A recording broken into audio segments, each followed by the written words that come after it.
What a super convincing win for Duke basketball over Stanford. Final score 80-50. How about a 30-point conference victory for Duke? I like the sound of that. Hi, everybody. Dick Vitale. Hey, make sure you listen, man, to Locked On Blue Devils with J.J. Jackson. He's awesome, baby.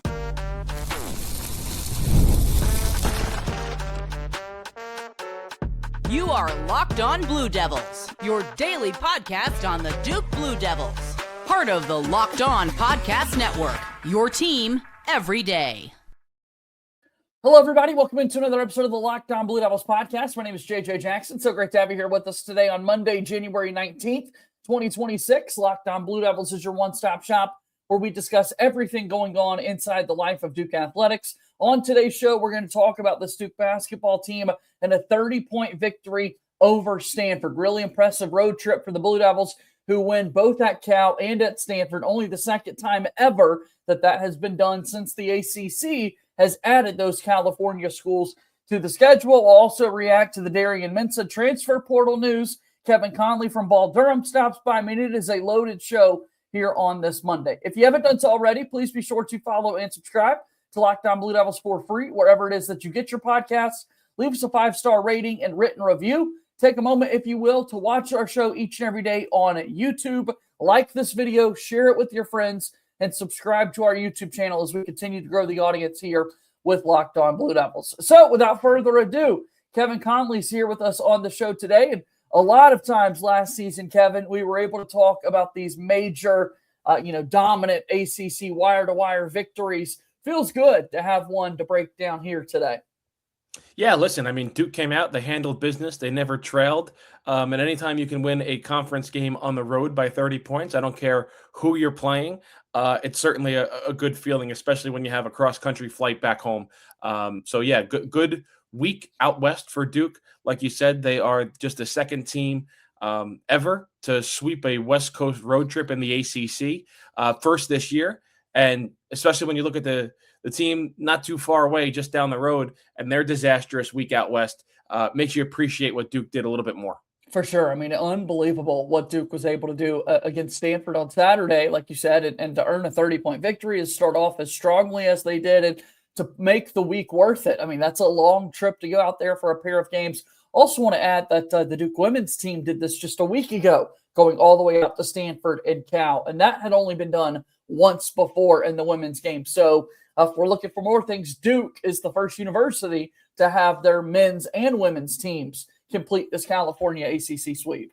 JJ, I just want to add one thing about the Duke women's team. I mean, if you watch them earlier in the season, you're like, whoa, baby, this team kind of stinks. Yeah. It was not good whatsoever for the Duke women's team. But I'm pretty sure at the rankings that came out earlier today, they're ranked again. And they've won, I think, close to 10 in a row. So they've been playing a lot better basketball as of late. A disastrous start, like as bad gets.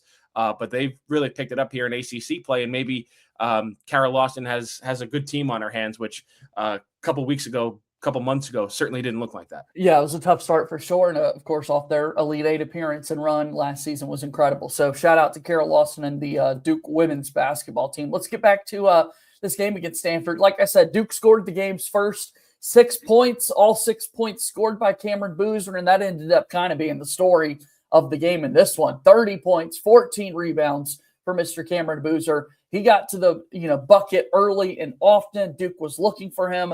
He was efficient. He was able to knock down shots from the outside. Really, really impressive stuff there from Cam Boozer.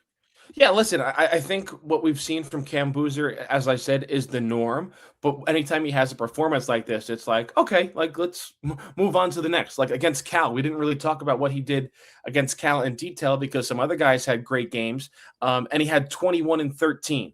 You don't really talk about what he did against SMU. He only took 9 shots, and he had 18, 7, and 4. So it's just impressive what he's done, 30, 14, add 3 assists, add 3 steals, add a block, 12 of 17, 2 of 3 from three-point range. Can his free throw shooting get better? Sure. But it's crazy that these numbers are just the normal for what we expect from Cameron Boozer on a night in, night out basis. Offensively, the makeup of this game was a little bit different as well. I think because Duke had so much success finding Boozer on the interior, you look at the game against Stanford, Duke only attempts 10 3-point shots. That's a big swing in the other direction compared to what we're seeing. As the game's playing out, Kevin, I couldn't believe it. I was like, does this Duke team remember you're allowed to shoot 3-point baskets? But ultimately, in a 30-point victory, it doesn't matter. Well, and again, I think that's good, right? Because this team sometimes falls in love with that 3-point shot, even on nights where it's not falling. And the fact that they identified a clear mismatch inside, that they were able to go inside, that they were able to use their National Player of the Year so effectively from inside the arc. It's like finally they realized when something is going good for them, don't change it. Don't switch it up. Keep at it. And I think that's what they did in this game. So your 3-point shot makers, because again, Duke went 4 of 10 from 3-point range, 2 from Cam Boozer, 1 from Caden Boozer, and then Isaiah Evans made a 3 as well. Very first shot he made, he thought it was a 3 ball, but his toe was on the line, and then was able to make one in the corner a little bit later in the game. Another kind of all-around good game for Slim, and he didn't really have to shoot it from the outside. This was one of those games where he would throw that 82% of his shot attempts number in freshman year being 3-point range right back in our face. He was showing there's a little bit more to his game. Well, I think that's the most surprising thing, right? I mean, when you see or when you hear that Isaiah Evans took 9 total shots in the game, you're probably going to think 6 or more of them were from 3-point range. But that's not the case here in this game. Yeah, exactly. I mean, I think the only other time he had the same amount of 3-point attempts, which was 2, was that game against Texas Tech where he just didn't necessarily look right. He only took 4 shots in that game. 2 of them were from the outside. So those are the 2 games that he didn't really try to let it fly from 3-point range. And again, in a 30-point game where he gets less than 30 minutes, you're not going to necessarily nitpick the shot attempts of Isaiah Evans. You're just going to say, hey, 30-point win. Everybody did their job. Let's get on the plane and let's head back home for a much-deserved week off. You look at this team, Duke specifically, to score 80 points like this, again, only 4 makes from 3-point range. You would worry that a team like Stanford that had just made 16 3-point shots against North Carolina would be able to be the great equalizer in terms of putting threes up, knocking them down, and making that margin much closer. But the defensive effort, Kevin, I mean, goodness gracious. Well, sometimes you get a little bit lucky. And I know North Carolina's defense over the last couple of weeks has been really, really bad.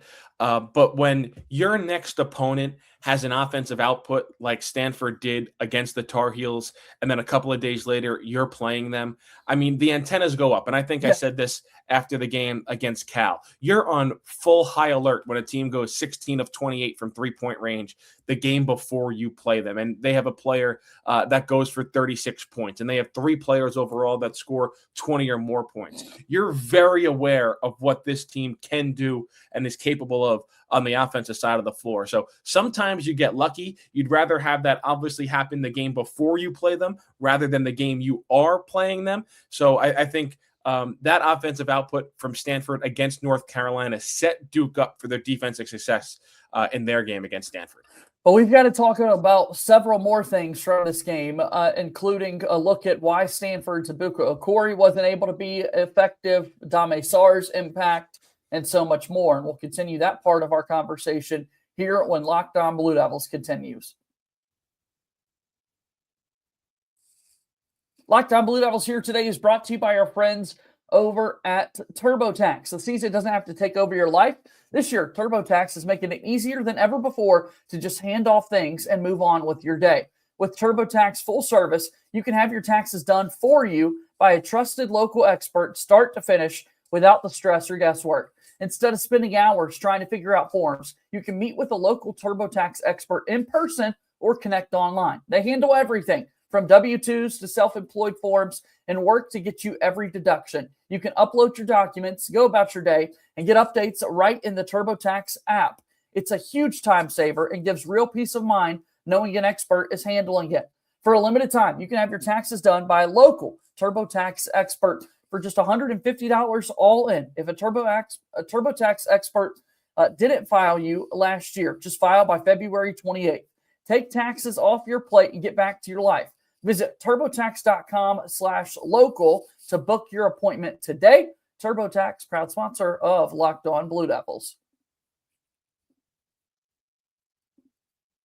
All right, going forward today on the show, hanging out with Kevin Connelly from Ball Durham, taking a look at Duke's win over Stanford, 80-50. the final score in this game.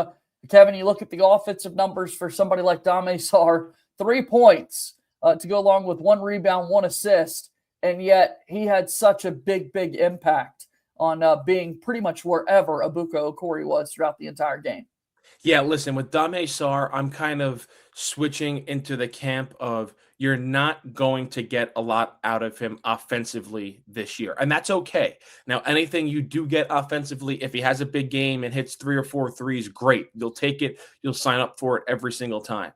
But Dame Sarr's role on this team is kind of like the wing version of Maliq Brown. You're not expecting anything offensively, but boy, are you expecting a lockdown defender every time he's out there on the court. And that was the biggest reason why Ebuka Okorie had such a limited role and a poor game offensively for Stanford coming off that 36-point game against North Carolina. So Dame Sarr, I think he's kind of found his role on this team. It is to be a menace on the defensive side of the floor. So I think you kind of have another version of Maliq Brown. And when the two of them are out there together, I think that really elevates Duke's defensive ceiling. And you have the offensive players, at least you think, that can fill things up with Cam Boozer, Pat Gongba, and Isaiah Evans. I think the one wild card in those scenarios is Caleb Foster, who was playing great this season, but now over the last 4 games has kind of been on a little bit of a roller coaster where it's feast or famine. He has a really good game or he kind of goes 0-4.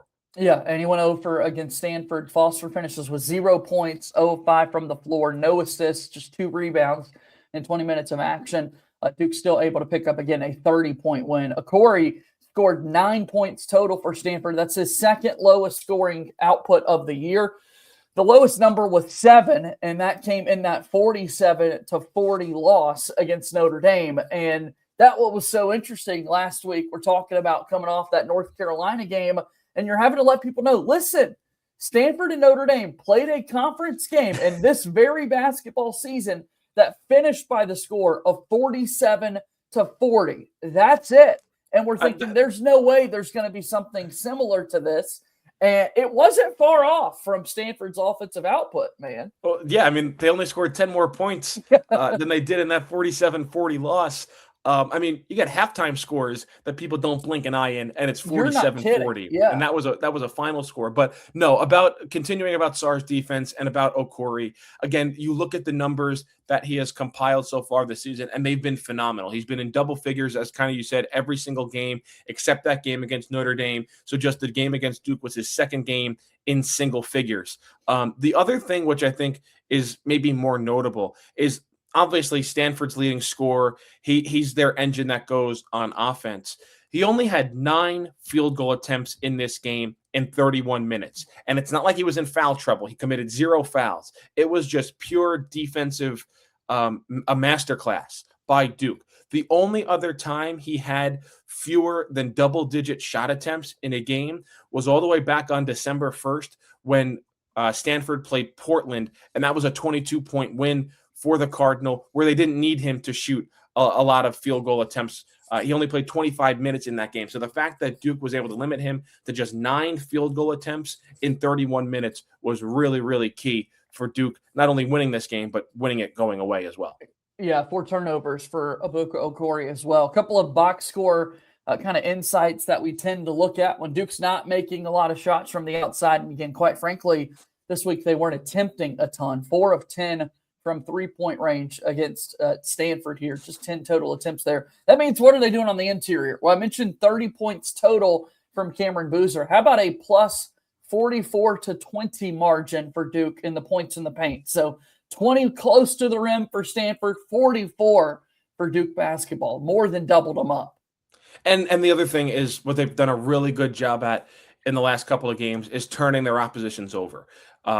18 Stanford turnovers in this game. Duke's done a really good job at locking in defensively. And I know the competition hasn't been as fierce. And to be honest, it wasn't that fierce when their defense took a massive downhill turn at the start of the new year against like Georgia Tech and Florida State. Those are no offensive juggernauts. Neither is Cal or Stanford, but their defense has by far been so much better this week than it was kind of really when they got back from the holiday break.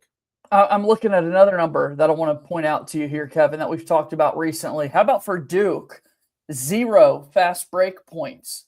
Second time in a few games that the Blue Devils have not scored out in transition, and yet it does not matter. They scored 80 total points. That kind of pace is super interesting to me, that there were no fast break points from Duke.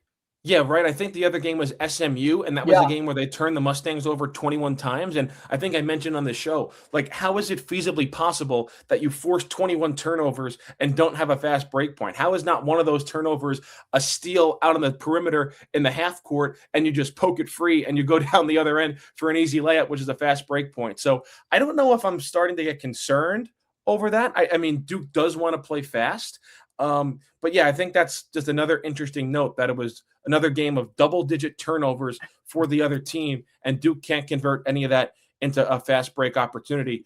Second time in 3 games that's happened. So I think that might be worth monitoring going forward here over the next couple of games. Yeah, because we just don't see things like this, man. Pretty crazy that. And it's not just like a statistical oddity where, you know, Duke's a slow half court pace team. Like, no, they like to get out. And when you force 21 turnovers in one game, 18 turnovers in another game, the odds are in your favor that one of them leads to a 2-on-1 or something to that nature. And just didn't happen in those 2 games we're talking about. No, it did not. So we'll see how Duke can continue to build off that, maybe change up some things to get a lot of easier looks out in transition and run. But look, we'll take 30-point wins no matter how they come by. Last kind of box score thing I want to touch on before we wrap up and move on to our next topic on the show here today.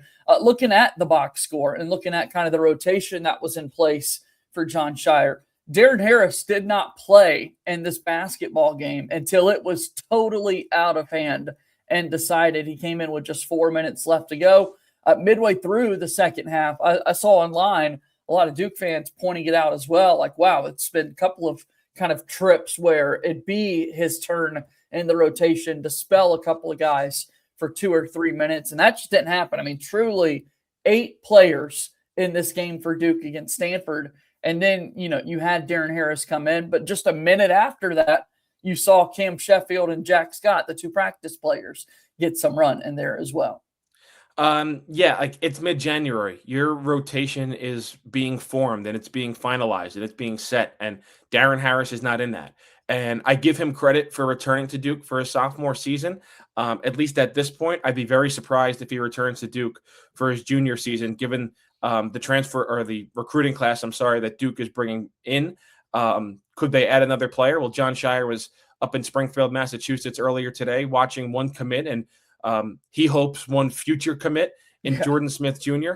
And then you look at guys on the roster, like, would a Caleb Foster be back for his senior year? Would a Dame Sarr be back for his sophomore season? Which I don't see an NBA player right now. I don't know about you and your listeners and viewers, and this isn't a conversation necessarily to have on January 19th, but I think given how you posed the question about Darren Harris's spot in the rotation, these are all answers to that question. So could he make an impact in a game down the road if there's an injury or Duke gets in foul trouble and they have to go to him out of desperation? Sure. But if you're counting on that, I wouldn't be holding my breath that he's going to have a major role on this team this year. And I wouldn't honestly hold my breath that he's going to be on the team next year. Yeah, we'll see. Certainly, if it turns around for Darren Harris, hopefully he stays ready in case he's called on. The shooting percentages have been there. He did split a pair of free throws, so he's kind of adding to that free throw problem there late in the game that Duke has had. That's not too great, but hopefully there's an opportunity for him to play there in the future. 30-point win for Duke men's basketball. It was needed because, boy, Friday was chaotic late into the afternoon. The NCAA football transfer portal deadline came and went, and it seems as though Duke quarterback Darian Mensah is moving on. Wow, this is insane. Let's dive into it here in a moment. Locked On Blue Devils here today is brought to you by our friends over at FanDuel. The college football playoffs are here. National championship game day is here. It's arrived tonight. Indiana versus Miami, playing for it all. Should be a fun one, with FanDuel giving all customers even more ways to get in on the action every single game day. Right now, every college football playoff game day, FanDuel users get a profit boost waiting for them in the app. I love it. You get the boost on the bets you already feel good about. You could ride with the favorite Indiana Hoosiers when you feel like they can control the matchup, or take a shot with the underdog Miami Hurricanes if you feel an upset coming. Then apply the profit boost and go after even bigger winnings. And when you win, FanDuel pays out instantly. That's perfect for playoff football. FanDuel is the best place to get in on the action all playoff long. So visit FanDuel.com to get your college football playoff profit boost every game day. FanDuel, proud sponsor of Locked On Blue Devils. All right, last segment of the show today. I've got Kevin Connelly from Ball Durham and the Believe in Duke Football podcast. We're going to talk a little football here. We mentioned the national championship game coming up a little bit later tonight between Indiana and Miami. There was part of me and certainly some people that were really excited about the ACC momentum. This is major for the conference to get somebody playing in the title game. And now, boy, Miami's not necessarily on the Christmas card, the holiday greetings list that the Duke football team might have. Yeah, listen, JJ, I didn't have a good feel of what Duke fans were rooting for. Let's just even go back to as early as Thursday. I didn't have a good feel for what Duke fans were going to be rooting for in this national championship game. Like Miami, Indiana, are you rooting for the conference? I mean, Duke was the ACC champion this year, and they don't get into the college football playoff, but are you still rooting for the league in Miami to win the national championship? I now know since about 4:00 on Friday that Duke football fans are the biggest Indiana Hoosier fans that you could possibly find outside the state of Indiana for this championship game on Monday, given what Miami did in getting Darian Mensah into the transfer portal. I know it's not official, but he is going to be a Miami Hurricane. Talk about an absolutely crazy and wild Friday. Yeah, because, I mean, in the grand scheme of things, Darian Mensah has no impact whatsoever on how tonight's game will play out. But it's just like, man, are you kidding? Like, let's focus on this title game that you've still got going and not so much what's next. And it feels as though that's going to be the move for Darian Mensah. Shock all around. I mean, that's what I was talking to several people in the Duke world, and nobody really saw this coming. It felt good. I mean, Darian Mensah puts together this whole video about coming back. You saw the reaction online from his teammates in that very locker room that could not believe this was actually happening. Unreal.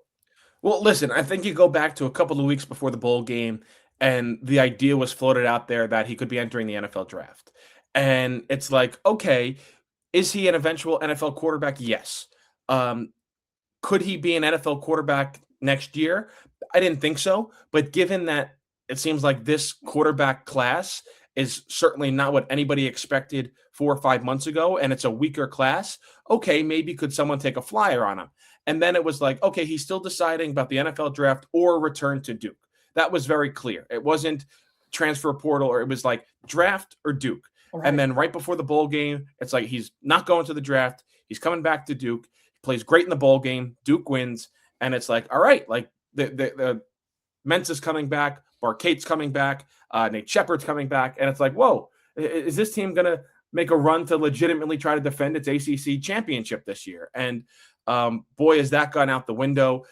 He goes into the transfer portal. I know there's rumors all floating around about what Miami is actually offering him.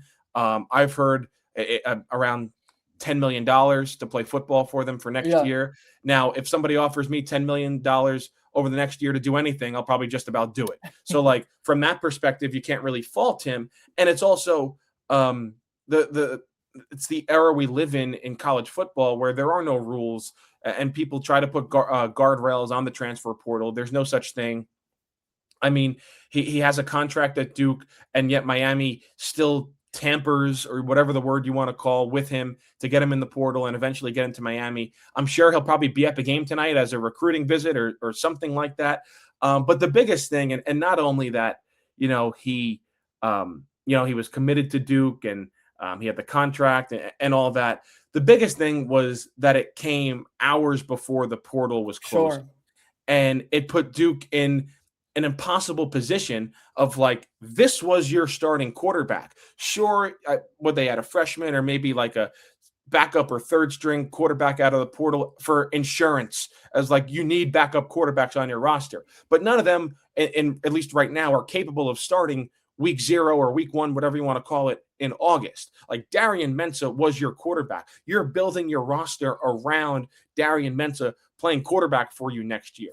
And the fact that all these other guys in the portal have now committed, and that's the biggest reason Miami had to make a Hail Mary effort to go after Mensah, because they struck out on everybody. They struck out on the Sam Levitts of the world. And you go down the list of all the other guys in the portal. They tried to get Ty Simpson, the Alabama quarterback, who announced he was leaving Alabama to go to the NFL draft. And Miami called him and gave him, at least what I heard, a $6.5 million offer to delay the NFL draft by 1 year and go play for Miami. That's how desperate they were to get a quarterback. And for whatever reason, Mensah has talent. He has a big arm. He has skills. We all know that. But they landed on him thinking, hey, we can get this guy out of the portal or into the portal. And they did. And they're going to have him play starting quarterback next year. And I'll be honest, I don't know all the legalities around it in the contract and the NIL rights. That's all people talk about that and handle that are way smarter than me. I don't even know the implications. All I know is, whenever this happens, it doesn't matter what the lawyers say. It doesn't matter what the teams say. It doesn't matter what the coaches say. The kid's going to play at Miami next year. That's just what it comes down to, the bottom line. And it's a real tough scene for Duke, because it felt like this football program had positive momentum, and that one all went out the window on Friday. Yeah, and I'm going to look to try and get those answers for people in regards to what is Duke's play from the legal standpoint here. But to your point, Kevin, I've got a broadcast journalism degree. I'm nowhere near the law world when it comes to that. And so I don't want to speak out of turn, or it does no good to do something like that. It's unfortunate we ended up in this spot. The timing sucks. There was some DJ Lagway buzz and momentum, but now it feels like he's going to go to Baylor and has signed with them. Parker Navarro is another quarterback name, maybe to be on the mind and take a look at. But Duke's backup this past year, Henry Beelan, has already transferred and found a new home elsewhere. So it's insane, kind of the position Duke has found themselves in. So we'll have more thoughts for sure on all of that. And I know that it's made your life busier with all the stories taking place. And Ball Durham appears to be the place to go for all that, Kevin. Yeah, we got all your Duke quarterback transfer portal rumors now. Didn't think we were going to be saying that last week, but we got that over at Ball Durham, also covering that on the Believe in Duke Football podcast on Apple and on Spotify. And it begs an interesting question, JJ, that I brought up on the podcast on Friday night. And Mike Elko was the villain, right, in the Duke football world. But eventually you knew he was going to move on from Duke, just because Duke football, it's not on the level of SEC football. And I think it was more the way that it happened. He leaves overnight. He goes to Texas A&M. That was the ire of Duke football fans more. But eventually you knew either the next year or the year after, he was going to get a bigger job somewhere else. But boy, Mike Elko looks like a saint and an angel right now compared to Darian Mensah. I mean, Darian Mensah, he led Duke to the ACC championship in football. I mean, he didn't have to pay for another meal in Durham for the rest of his life. And now he's become the arch nemesis and the biggest villain that Duke football has right now. So on behalf of probably all Duke football fans everywhere who are going to be rooting very hard for Indiana tonight to beat Miami. And it's interesting. Unfortunate the game's not in Durham, but Duke does play Miami in football next year down in South Florida. Yeah, so they'll take a trip down there to see Mensah in Miami, if that's ultimately where he goes to play football next season. Hey, enjoy that national title game tonight. Enjoy a week with no basketball for Duke, no game until Saturday coming up. And Kevin, it's good to see you, man. We'll talk soon. Appreciate you, JJ. Thanks. All right, that's Kevin Connelly joining us here on today's episode of Locked On Blue Devils. And yeah, that is an interesting scheduling note. It's the bye week now for Duke basketball, with no game taking place in the midweek at all. Won't see them again until Saturday when they take on Wake Forest. Chance to rest and recover from that California trip, which means this week we've got tons of content coming to you, recapping this awesome start that Duke has had to the season, including a 30-point win over Stanford. We'll talk about Darian Mensah making the decision to leave Duke as well. That'll do it for today's show. As always, go Duke. I'll talk to you again tomorrow. My name is JJ Jackson. Thank you and good day.